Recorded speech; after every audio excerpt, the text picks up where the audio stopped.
good times. Come on! It's a celebration. Hello and welcome to the next episode of Matt and Ty Go to the Movies with special guest Tim Davis. Tonight we saw a movie at not our local Regal Cinema Theater, but at our Regal homes. And now we're getting together to talk about said movie. We're going to talk about such things as, should you see this movie? Should you not see this movie? Should you snack during it? Should you hold off? Do you need to pay attention? Is this a whimsical, dreamy movie, or is it a super serious movie? We're going to try to talk about all that kind of stuff, and maybe have some fun along the way and learn some things about ourselves. I am Todd Domer. And I'm Matt Malloy. And Todd, actually, I did go to our local Regal Cinema. Oh, that's true. Different viewing experiences. Yes. But, we had some time conflicts, so we viewed separately. But here we are, ready to give our gut reactions to the movie called Five Nights at Freddy's. So this is a movie based on a video game. I took my kids. They were really into it. They played the game. And so none of us played the game or were really into it. But I'm familiar. you get our opinions because my kids declined to be on the podcast. Right. So, Boo! So Tim, who was in this movie of note, if anyone? I would say there's a couple of names, or at least recognizable people. The lead was Josh Hutcherson is his name. Probably not known by his name, but he was the not Jennifer Lawrence lead in the Hunger Games movies. PETA. PETA, yes, thank you. He's also been in other movies when he was younger, but again, I wouldn't say you'd know him by his name, but you'd recognize him. He was one of the young brothers in Zathura, the Jumanji spinoff. He was in Bridge of Terabithia, stuff like that. But the Hunger Games is probably definitely his most known role. And then Mary Stuart Masterson shows up as this, what was she, the aunt of the character, and kind of, I don't know how to describe her character, but she's been around a long time. She's been, mostly it was bigger in the 90s and 2000s, I think, in Benny and June, and lots of romantic comedies and dramas over the years. And then the only person, Matthew Lillard, of course, is in this as well. He's mostly known for being Shaggy in the live-action Scooby-Doo movies, as well as he was in the first Scream movie and had kind of a moment in the late 90s. And then the one that I recognize, but I'm not sure, definitely not a household name, who played the security guard lady. Her name's Elizabeth Lail, but she played the live-action Anna from Frozen in the Once Upon a Time television series. Is that it? There it is. She nailed it in that. So I was happy to see her in something else. That's a gross abuse of power. I like to promote actors that I appreciate. Back to you guys. All right. Well, So what is this movie about? Well, this movie, the backdrop for this movie is there's this place from the 1980s called Freddy Fazbear's Pizzeria, and it is basically, it's Chuck E. Cheese's, but they can't call it that because there still is Chuck E. Cheese, and Chuck E. Cheese doesn't have killer animatronics in it. But Freddy Fazbear's, that we know of. Well, and also Showbiz was the other Chuck E. Cheese right. as well, which had another different creepy animatronic team as well. Good point. Okay, so we've got Freddy's, which has been shut down since the 1980s, and at least this particular location. And so our main character is down on his luck. He's taking care of his little sister, and the parents have died, and he used to have a brother who was kidnapped, and he is trying to get a job, any job, and he ends up taking a job as a security guard, and his post is Freddy Fazbear's Pizzeria, where he goes, and it's all locked up and everything, but sometimes people have broken in, so they hired the security guard. So his job is to work the night shift there. You may be able to tell from the title of the movie that there are 5 nights in this movie where he spends time at this pizzeria. There are robotic creatures there who can walk around due to some advanced 80s technology. using lithium batteries, which I didn't even know we had then. But anyway, we did, and they can walk around. But they start to do other things like hurt people, / kill people, / be really creepy, all these things. And as a security guard, he is trying to hold things together. His little sister ends up there at work with him because he loses a babysitter. And so, yeah, this movie is about trying to figure out what's going on with these robotic creatures and everybody who trying to stay alive. So I think that's where I'll leave it for the summary of this. And then I will say to you, Todd, what is your gut reaction to Five Nights at Freddy's? What is my gut reaction to this movie? Well, I don't really know anything about the video game besides maybe some images that I saw, and that's it. So, I didn't have any of maybe the fun context of any of this, and outside of that, I felt this movie was just, who cares? Like, I wasn't really feeling it at all, and maybe that's because, like, as a dad of a young kid, movies that are set in the backdrop of, like, a really bad family situation where, like, a kid dies or something like that are hard for me to want to follow along to. Certainly wasn't always the case, but it is now, so I know that played a big part in my kind of zoning out during this movie. But I really felt like the whole draw of this whole thing to me, outside of the video game, is maybe to see some, like, animatronic slasher film stuff, and I didn't feel like there was enough of that at all. Like, there's very little of it, and I thought that was a huge misstep. Like, there should have been a lot more of that leaning into this kind of, like, horror genre, but I was confused through most of it because there's, like, several storylines going on and you're trying to solve several different mysteries at the same time. And so, you know, while you're trying to figure out, like, who are these animatronics and, like, why are they doing what they're doing or whatever, you've also got all the other storylines going on. So I wasn't satisfied with how long it took to get to the bottom line of everything, and then even for a movie that was only like an hour and a half, right? Like, it really wasn't that long.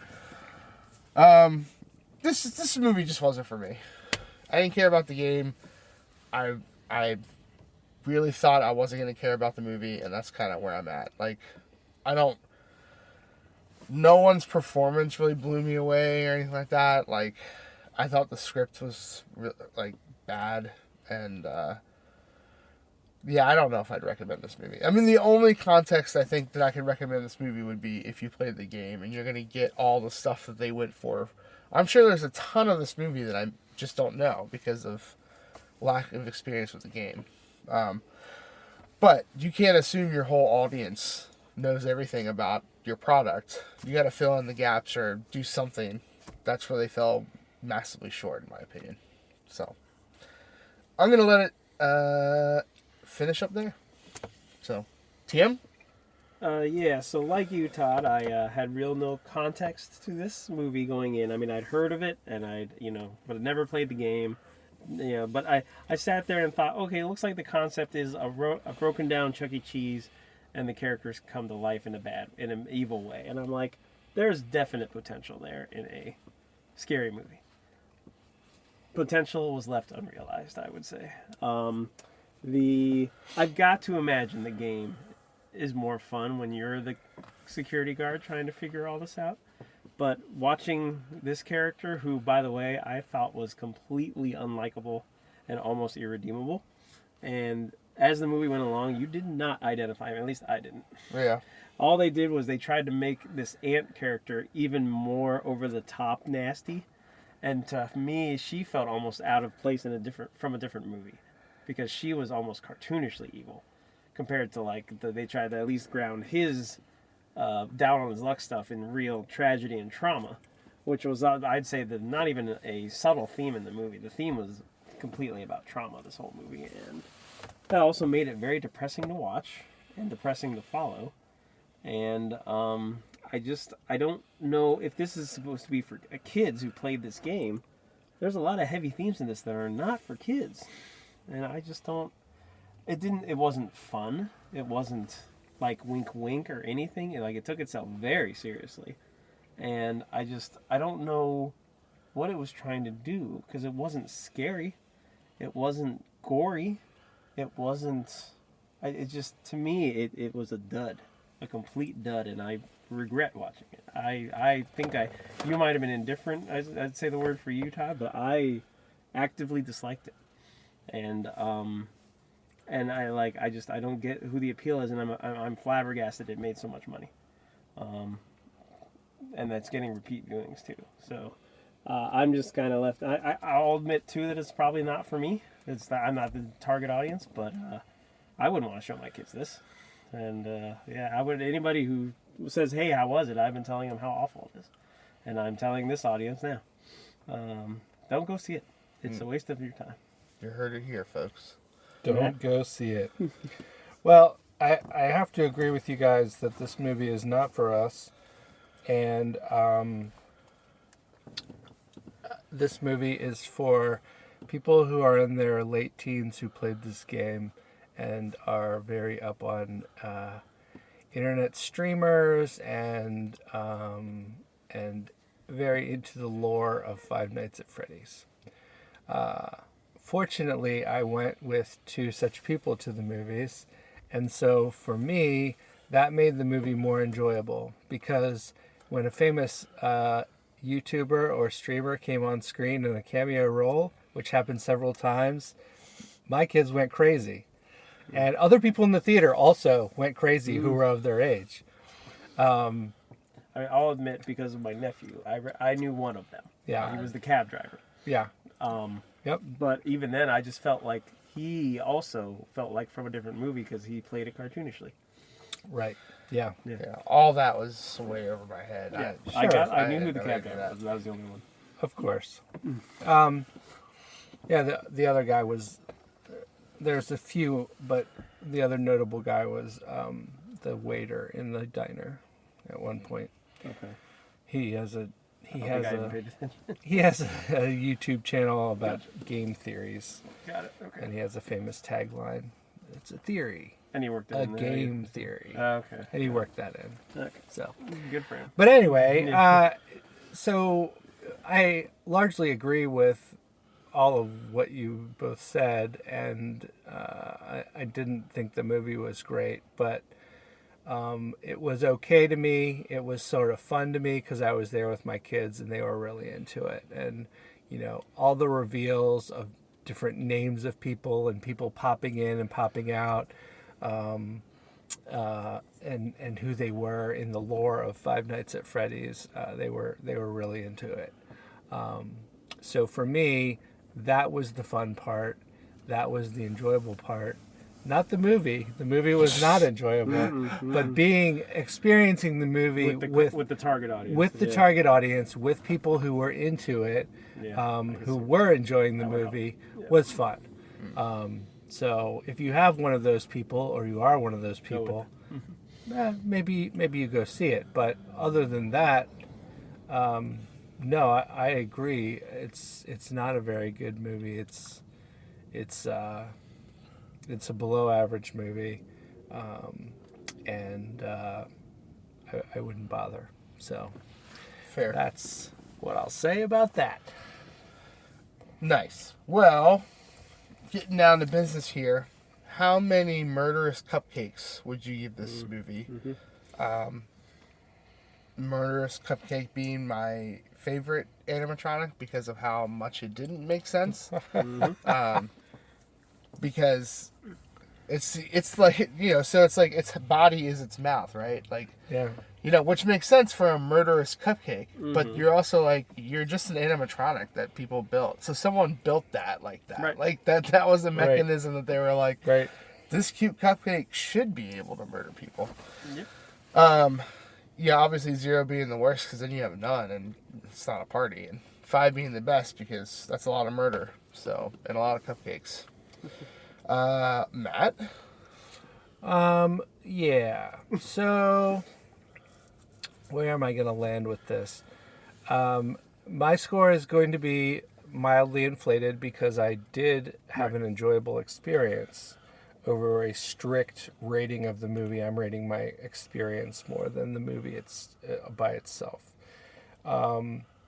So I'm going to go with 2.35 murderous cupcakes out of 5. Still below average, but not as bad as it could have been if I was watching this by myself. So that's where I will land. Tim? Well, I will bring that average down as I am generously giving it a 1.5. But I don't know. Like I said, the target audience might enjoy it way more than I did, and I do want to credit for that because obviously it's doing very well. But if you're even just a seasoned veteran of movies, like twist you see a mile away as soon as that character shows up, and they're just everything is not new in this if you've seen a movie like this before. So 1.5 is where I live. Well, so I am at a straight 1.0. Yeah. Even the target audience argument is flimsy to me because even outside the knowledge of the movie, it's like it's not like they created a good movie at all. They just threw in cameos of like for people to kind of pop at. Yeah. Fan service. Yeah. Fan service movie, totally. Not for the movie's sake, but for the fans. So, yeah. Right. Yeah, and Tim, you were totally right about the twisty turn being. There's one big twisty turn, but it's so telegraphed. It is absolutely telegraphed, so hardcore, and not subtle. Yeah. So 1.0. Terrible. Okay. Well, any last thoughts before we wrap spend your up 5 this? nights doing anything else. Yeah. Before we wrap up this dead fish. Well, wrapping up a dead fish might be more exciting. I'm with you. Entertaining. Fair enough. All right. Well, that's going to wrap up this dead fish of a podcast. Matt and Todd Go to the Movies, where we reviewed the movie Five Nights at Freddy's. And we gave it an average rating of 1.616 repeating, which is low. We don't recommend you see this unless you are into YouTube streaming and Five Nights at Freddy's and are, well, if you're into those things, you should see this movie. Otherwise, do not see this movie. And so keep listening to our podcast so we can steer you away from movies like this. Yeah, subscribe, download, etc. And we will see you next time. Da da da da da da da da. Da, da, da.